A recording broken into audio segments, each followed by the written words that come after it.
Hello guys, good afternoon sa inyong lahat. Ayan. Welcome to my YouTube channel. At tayo po ngayon ay nagpapakulay ng buhok. Kasi nakita ng kasama natin na kulay puti na lahat. So nagbigay ng kabaitan. Yan. Nilagyan niya kulay yung buhok ko. Diba? Ang pugi ng ang pugi ang tagalagay ko ng kulay.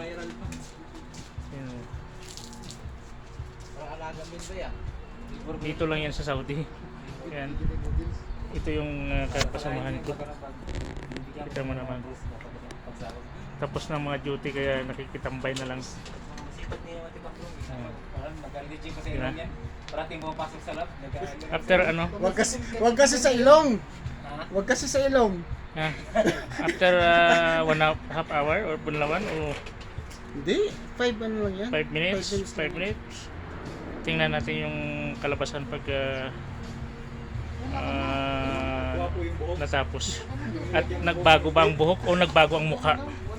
Diba? Gusto ko, matagal ko gustong kulayan itong buhok ko kaya lang walang time. Ngayon lang nagkataon na may bakante rin yung tropa natin.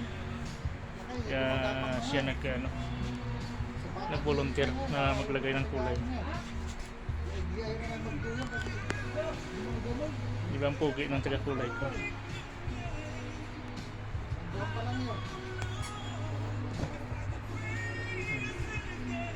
So after 5 minutes, mamaya tingnan natin kung anong kalabasan.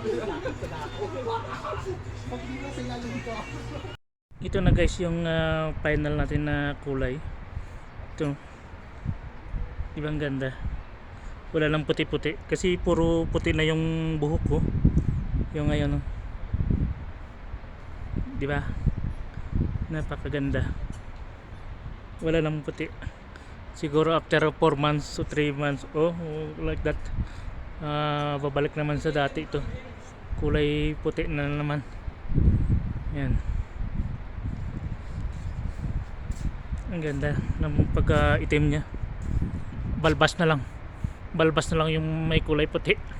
So hayaan ko na lang to kasi talagang hindi na matanggal yan kasi tumatanda na tayo, kaya hayaan na natin mag kulay puti yan. Importante yung buhok natin sa ulo magkulay itim. Maraming salamat sa nagkulay sa buhok ko, sa kasamahan ko. Maraming salamat. Ang ganda ng panahon ngayon guys, no?